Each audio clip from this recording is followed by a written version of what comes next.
Farid lives alone in the mountains with his children. Although life is not affluent, he has created his own space through hard work. After their house was demolished, Farid had to move with the kids. They stopped on a gentle hillside, which was relatively open and suitable for living. Learning from previous experiences, he planned to dig a cave, and the kids could help. With the three of them working together, they were quite efficient. They also collected some branches from around, roasted them over the fire, which made for nice snacks. To have a place for snacks, Farid ran back to get some logs and plastic sheets. He just needed to dig a pit in the ground, insert a few logs as supports, and it would be easy to set up a tent, secured with stones and dirt to prevent it from being blown away by the wind. This temporary living arrangement posed no issues. Seeing the dog lying outside was not ideal, so he took the tools to work on it. Under a nearby tree, he dug a pit, reinforced it with stones, and used the remaining wooden planks to build a roof, covering it with plastic sheets and packing it down with dirt. A simple doghouse appeared, and it was clear the dog loved it. He also brought a blanket to keep it warm, making it much cozier than outside. The hanging plastic sheet served as a door. Luckily, they prepared a place to stay, as it snowed that night. The next morning, Farid took his tools to clear the snow around the tent and the doghouse. While he prepared lunch, the kids kept digging. To avoid mud during rainy or snowy weather, the family collected many stones from behind and laid them on the ground in front of the tent. His son can now take on all the heavy responsibilities, excelling in cooking and work. Due to the dust here, he has to change the kids' clothes every few days, drying them on branches after washing. He also collects firewood to meet their basic needs. It has been snowing continuously in recent days, but that hasn't stopped Farid from working. However, it was quite cold that day, so he used plastic sheets to block the snow and lit some firewood for warmth. After so many days of effort, the mud cave has grown in size, so Farid found 2 forked logs to use as pillars at the entrance, building a frame for the roof. To keep the dogs warmer, he brought back a bag of straw, wrapped it in a blanket, and placed it in the doghouse. To prevent water from flowing into the house, Farid dug a drainage area around the perimeter. Since his eldest son is of school age, he can only be home on weekends and must go to school during the week. The puppies are already awake, and whenever he has time, Farid takes them out to bask in the sun. Recently generated household waste is quickly buried in a pit and burned to dispose of it. The dirt dug out is used to fill the ground in front of the door. The internal space is now quite large. For overall safety, today Farid took his younger son to collect many large stones from behind, building a wall at the entrance, using mud as a binder to stack them higher and higher. The other side was done the same way. It happened to be the weekend when the eldest son returned home to help. With these 2 walls, the cave looks more like a livable space. As the weather gets colder, the construction of the dwelling needs to speed up. Otherwise, living outside is too cold. Fortunately, the kids can help Farid share the load. Besides preparing food for everyone, he also carried many stones back from the back mountain to continue raising the walls on both sides. The internal space is now sufficient for everyone to stay inside, which is much warmer than under the tent, especially since the weather is too cold. The younger son has had a slight fever these days and lacks energy in the cave. Farid spends most of his time taking care of him, so the construction has slowed down considerably. Once the younger son is feeling better, he continues to bring stones to raise the walls and expand the cave's interior. It has been raining frequently lately, so he asked the photographer to bring new plastic sheets to cover the upper slope, securing them with stones and dirt around the edges to effectively prevent water seepage. As time passes, the puppies can now run out and roam by themselves, enjoying the nice weather. Just as Farid was drying the blankets on branches, he took the time to sprinkle a layer of straw in the doghouse for better waterproofing. They also dug out a patch of ground in front of the door, stacking stones to create a foundation and a small platform to expand the family's activity space. Then, they continued to move stones to raise the walls. This time, Farid worked hard to build the walls to a suitable height. Not wanting to stay cooped up at home, he took the kids out to the river to wash the blankets and relax a bit. After waiting for them to dry, he planned to pack them up and take them back. Luckily, the walls were also drying nicely that day. He asked the photographer to buy 2 trays and set them up on the walls as a roof. The basic shape of the entrance was taking form, and he reinforced the connections with mud, finally covering it with plastic sheets and packing it down with dirt. Overall, it looked much better. They also dug 2 trenches on the slope and sprinkled some vegetable seeds inside, planting some in trays as well. Considering future heating issues, Farid opened a hole in the roof, burying a chimney to provide a place for the fireplace. He had the kids use plastic frames to sift some fine sand, mixing it with water and applying it to the inner walls to enhance overall aesthetics. The eldest son could fully handle this task without needing his mother's concern. They only needed to expand the dwelling a bit more to accommodate the 3 of them. This morning, he cleaned up the fallen leaves in front of the door, as a good environment can improve one's mood. After watering the vegetable garden, he began preparing breakfast. The kids went out early to gather some firewood. This helped relieve some pressure on their mother. They also brought back water, just in time to wash the changed clothes. Considering that hanging clothes on trees wasn't practical, Farid dug a few pits in the ground, wedging a log into them with stones. He tied a rope between this log and the tree, creating a simple clothesline that made their lives much more convenient. The brothers would occasionally flex their wrists, but the younger son's strength was clearly no match for his brother's. To ensure better drainage for the house, Farid moved some stones back to create a slope on both sides of the roof, then mixed in new mud. He applied it to both side walls to enhance overall aesthetics. While their mother was busy with other tasks, the brothers continued to expand the cave's interior. They promptly dealt with the generated household waste. The vegetable seeds planted earlier have started to sprout, which is good news for them. To enhance the cave's waterproofing, Farid asked the photographer to buy another plastic sheet to add a layer to the roof. This double insurance gave him more peace of mind. Every few days he would take the kids to the river for camping. After all, they couldn't stay cooped up at home all the time. Before he knew it, it was time for the eldest son to go back to school again. The brothers were reluctant to part, but today was not too busy. Farid went to the hillside to pick wild vegetables, bringing them back to wash. After boiling them in water, he quickly stir-fried them, enough for mother and son to have a hearty meal. Seeing the sky was a bit overcast, Farid lit a fire outside the tent for warmth. However, he didn't expect the wind to be so strong that day, blowing sparks from the fire and igniting the plastic sheet.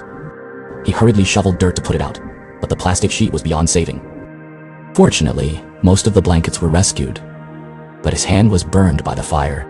The simple treatment didn't seem effective, so the photographer called the village barefoot doctor for help. After examining the wound, he applied some specialized ointment and hung an IV to prevent infection. But now, he couldn't do any work at all and had to rely on his younger son to take care of everything at home while he guided from the side. Being able to support his mother made him very happy. After 4 or 5 days of care, Farid's hand healed quite well. He could already do some simple tasks and would be fully recovered soon. Today, the photographer brought a friend to help plan the cave to avoid potential safety hazards. The first thing he did upon arrival was to dig a pit at the entrance, burying stones as a threshold to prevent rainwater from flowing into the house. Since someone came to help, Farid naturally prepared some meat to treat them, which is considered a feast in the mountains. After eating, they built a foundation where the original tent was located. They elevated the ground here to expand the activity space. Then he went to move some stones back, building a wall against the hillside. The kids also came to help, and with so many people working, the efficiency was quite high. Every few days, the walls would reach half a person's height. They applied a layer of mud on top, reinforcing it while enhancing aesthetics. Once it dries, they can set up the tent. In front of the door, he also laid a layer of stone slabs, so it wouldn't be too muddy on rainy days. The task of collecting materials was naturally taken care of by the mother and son, as they couldn't let the architect tire too much. After completing these, they continued to expand the mud cave. The architect carved out a niche in the wall to create more storage space. When he had time, Farid took his younger son to the mountain to collect firewood to meet their basic living needs. Spotting mushrooms under the tree, he stepped on them, adding them to their meals. In the following days, they kept expanding the cave, and when it reached a decent size, the architect dug a pit along the wall. They placed equipment inside, and during meals, he explained the construction ideas to the family, ultimately aimed at ensuring safety. To improve their living conditions, Farid bought a brood of chicks, temporarily tying the rooster under a tree. Please like, subscribe, and share to support the Mirror and Diandian programs. The chicks won't run around anymore. The urgent task now is to build a chicken coop. They dug out a piece of ground next to the tent, built a wall with stones, and found a large cover for the roof. Then the children mixed some mud to fill the gaps between the stones and laid a layer of plastic without compacting soil. A chicken coop emerged. They also laid a simple stone slab, while the architect kept raising the walls. He also dug out a wall on the other side to increase storage space inside the house. After a week of work, the walls on both sides reached half a person's height. To improve aesthetics, the architect brought tiles and tools to cut them to the right size, fixing them to the walls with cement. Every step required precise measurements to ensure a perfect fit. Watching others work, the eldest son also learned some essence. Even when the master wasn't there, he could complete tasks independently. They added many cabinets to make full use of every inch of space here. The back wall was done in the same way, with a wall dug out above. However, there were many trivial tasks to do every day, so overall progress wasn't fast. But he believed he could finish these tasks in a few days. As the weather warmed, Farid asked the architect to bring a sunshade. By mixing some cement and securing logs in the air, blocks around the tent as pillars, he could easily set up the sunshade. Although it didn't look great, it was very practical. Next, they continued to improve the east room. After several days of effort, the last wall niche appeared. They dug a pit under the wall, filled it with cement, and embedded the air blocks. Then they kept building higher. The interior of the wall niche also needed attention. To make life more convenient, Farid bought a gas stove. Considering the strong winds here, he dug a pit outside the tent and fixed stones with mud to build a windbreak wall. When he tried cooking, the effect was quite good. After eating, they continued to build the house, constantly raising the walls and using tiles to improve the wall niches. During the lunch break, the eldest son would take out his textbook to teach his younger brother what he learned at school. After several days of effort, the walls were nearly at the same height. The next step was to reinforce the roof to avoid any potential safety hazards. The architect used rebar along the roof, crossing large frames, then bought protective nets to secure on top, and finally applied a layer of mud. Now the overall appearance looked much better. The wall niche part was also made more beautiful and practical after a second adjustment. Next were some small details. Farid grilled corn to fill their stomachs. Then he mixed some mud and applied it where the wall met the roof. The back wall niche also needed to be made double-layered to fully utilize every inch of space inside the hole. For better aesthetics, the exposed stones also needed a layer of mud, and the rubble inside the hole had to be cleaned up promptly. Seeing the wheat being harvested down the mountain, Farid also actively asked the eagle for help in exchange for some rewards. These agricultural products were easy for him to obtain. For the innermost wall niche, they mixed cement to create a hard layer, then crushed the remaining tiles and embedded them on top as decoration. Next, they inserted wooden boards, making the overall appearance much more appealing. The ceiling and walls also needed to be painted white. To facilitate movement, they dug down the ground at the entrance to create a staircase, also using cement and crushed bricks for decoration. With the main structure basically completed, the architect didn't come around much anymore. The remaining details had to be completed by them. To move into the new house as soon as possible, he mixed liquid powder early in the morning to refine the wall details. Then he called the children to clean the house. There happened to be some thorns on the mountain, which could be used to make a simple broom. After cleaning, they just needed to do the final step of hardening the ground. The eldest son took the initiative to handle this work. From mixing materials to practice, he could do it with ease. In just one day, the floor inside the house was completely finished. The next day, the architect came back. He brought a second-hand door for Farid, which fit perfectly, so they only needed liquid powder to easily secure the door frame. After it dried, they would install the door. Now the cave house looked quite decent. The walls on both sides of the porch also needed a layer of whitewash to make the overall appearance more beautiful. Farid tied a rope to a tree to make a simple swing. This allowed the children to relax a bit. There were still many materials left unused. After mixing with water, he applied it to the ground outside the door. Farid also drew patterns on it to make it look better. To celebrate the completion of the new house, he grilled some chicken skewers today to enjoy with the children. Since the door was quite old, he asked the photographer to buy a can of paint. After cleaning the rust spots, he repainted it. It would dry completely in just one day. Now the inside of the house was basically finished, and he planned to work on the outside as well. So the family took tools and started digging the hillside. Seeing the tent being torn, he also used needle and thread to sew the fabric. Living in the mountains means mastering various skills. Watching them expand the external space, the photographer called a friend back to help with the shooting. He dug a pit on the left side of the door, placing 7 blocks on each side to build the first layer of the foundation, extending all the way to the tent. They used the excavated soil for backfilling, then mixed mud to continue raising the foundation. Because the walls already had a foundation, in the time he wasn't there, Niang SA could continue working. Soon the wall reached a sufficient height. The architect brought several large stones and shaped them appropriately, building stairs on the side close to the cave house. The eldest son also had his unique ideas. He used the remaining air blocks and tiles to build a simple shoe cabinet at the entrance. Once these were completed, they could continue to backfill the soil to raise the platform, allowing for a larger activity space while considering potential risks. The architect planned to build a row of walls close to the hillside, using the same method as before.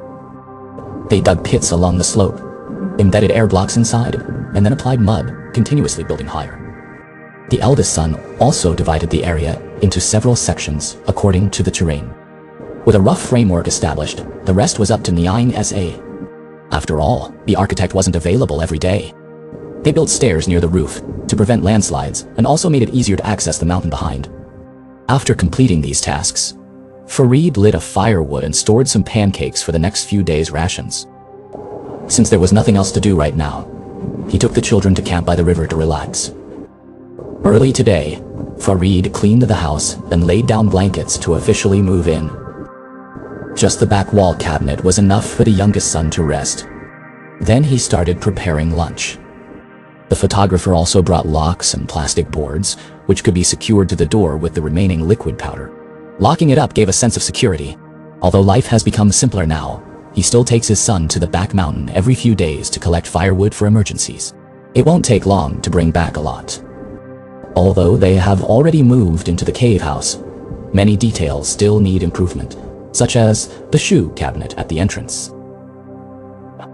Applying cement to the top can store more items, and the same operation applies to the interior. Now the puppies have grown up and can fully take on the responsibility of guarding the house. Since there was nothing else to do right now, Farid mixed some mud and used the remaining materials to continue raising the walls of the courtyard for more convenience in life. He leveled the earth slope on the right side of the house, shaped it into a cabinet with gas blocks, and then piled up the mud. Just as the wheat field below was harvested, there were many scraps to use, mixed into the mud to increase adhesion. Waiting for the wall to reach 3 layers high, he covered it with the remaining pallets, laid plastic sheets on top, and pressed hollow bricks with cement. The interior was done similarly, and a cabinet appeared. Now the cave could accommodate people, so the tent was no longer needed. Farid tidied up and stored everything neatly. There were walls around to block the wind, so he built a fire pit to cook some pancakes for later. During his free time, he would take his son to the town to buy vegetables and relax. After returning, they washed and picked the vegetables, throwing the unwanted leaves to the chicks, which were enough for a hearty meal. The stones under the tent were no longer needed, so Farid collected them and embedded them with cement on the outside to enhance the overall aesthetics and prevent them from falling off. He had to wait for the lower layer to dry before continuing to build up. He applied a layer of cement at the seams, and the overall effect looked quite good. The cabinet on the other side was made the same way. Although he was busy with many trivial matters every day, Farid still managed to finish it. Then he found many stones to raise the front edge of the roof. Today, the photographer gave them a small potted plant, so Farid dug up some soil to transplant it into the pot. His younger son also picked some fruits from the tree. They could play with it like a top. After a short break, they mixed cement to fill the gaps in the cabinet, enhancing its beauty. Now the dwelling was basically complete, and Farid planned to continue expanding his territory. Went nearby to collect some stones and dug a chicken pit in front of the door, burying them as a foundation and leveling it with soil. In his spare time, he roasted some corn on the cob and played with his son. Then he mixed cement to harden the ground here, and during lunch, it was basically dry. Farid cleaned up the surrounding garbage and concentrated on disposing of it. Otherwise, it was quite dirty. To make the cave more beautiful, he leveled the walls on both sides of the door as much as possible, then brought back some stones to embed on top. He also sprayed glue on the joints of each stone for reinforcement. While he worked, his son boiled water and made tea to drink during breaks. Since he also had to prepare food for the animals at home, the overall progress was not fast. It took 2 or 3 days when one side of the wall was already immersed. Then he mixed some cement and applied it to the stairs in front of the door. There were still a few tiles left, which he glued on as decoration, and it looked quite nice. He then applied a layer of cement to the gaps in the stone wall, reinforcing it while enhancing its aesthetics. Today, Farid also grilled chicken skewers and enjoyed them with his younger son. After they were full, he embedded stones on the other wall, also filling the seams with cement. When the photographer came today, he also brought a curved iron piece. It could be used to decorate the door head. With just cement, he could easily fix it in place. After it dried, he laid a row of stones on top. The remaining steps were the same as before. His younger son made a new friend here who would come to play. After all, there weren't many people living in the mountains. In just a few days, Farid completed the entire exterior of the house. To ensure higher overall safety, he used the remaining 7 stones to build a water barrier on the slope above the roof. With the remaining time, he prepared dinner. The chicks looked at the noodles, seemingly wanting to have a bite. Farid naturally fulfilled their wish. When he had nothing to do, he took his son up the mountain to pick some wild fruits and brought back some firewood. Then, using the most primitive method, he made juice from them. After removing the residue, it was also a good drink. Farid also used it to soak pancakes, although it didn't look very appealing. Before long, his younger son reached school age, so Farid prepared a backpack and school uniform for him in advance. Since it wasn't too far, he could walk there by himself. However, during their school stay, only Farid was left here, which was somewhat lonely, because the ground under the tree at the entrance was always damp. Dug it up to see what the reason was. To his surprise, there was a water source here. Although it wasn't large, it could accumulate over time. To conveniently collect it, he cut a plastic bottle in half to create a funnel shape, and placed it under the tree, using a small bucket to catch the water, which was just right for the chicks to drink. To store it better, Farid expanded the space below, shaping it into a water pool with stone slabs. He then mixed some cement to fill the gaps. After finishing these, it was already evening. He didn't like to cook at home, so he simply made a meal with some leftover stones and tea. The next day, he continued working, optimizing the water pool with materials available at home, and using crushed stones for decoration, making it look better overall. Now, even without going out, there was a usable water source. Although it couldn't be drunk directly, it was more than enough for mixing materials and washing clothes. To reduce the entry of dirt, he went back to the mountain to collect some stones, building walls around the water pool, and laying a layer of stone slabs at the bottom to avoid mud. His younger son rested on the weekend, looking at the newly built water pool in disbelief. After returning, Farid also needed to sit down and eat properly, as he was still growing. After eating and drinking enough, Farid mixed some cement to fill the gaps in the stone wall. The chicks also benefited from the mother and son duo, mixing in some pomegranate seeds. To make it easier to use water, Farid planned to build a large water storage pool on the lower platform. So he dug out a piece of land below and found several large stone slabs, easily constructing a frame for the water pool. He then mixed cement to apply to the seams of the stone slabs. To direct the water in, Farid buried a water pipe, so when the top was full, it could flow down the pipe. But having just an inlet wasn't enough. It wouldn't be convenient to clean later, so he also dug out a drainage area below, burying the remaining section of the water pipe inside. He cleaned the water pool and finally covered it with soil. To enhance aesthetics, he went to the riverbank to collect some pebbles, fixing them around the outer edge of the water pool. He also laid some small stones inside and planted some vegetable seedlings in the nearby area to provide a touch of greenery. In the following days, he continued to improve the dwelling, adding several water barriers on the roof. The roof was divided into several areas, allowing for better drainage on rainy days. He also moved some cement to fill the gaps between the pebbles. Thanks to his efforts over these days, the small courtyard was developing in a better direction. Is there a relationship in the drainage? Is there a location in the drainage? Is there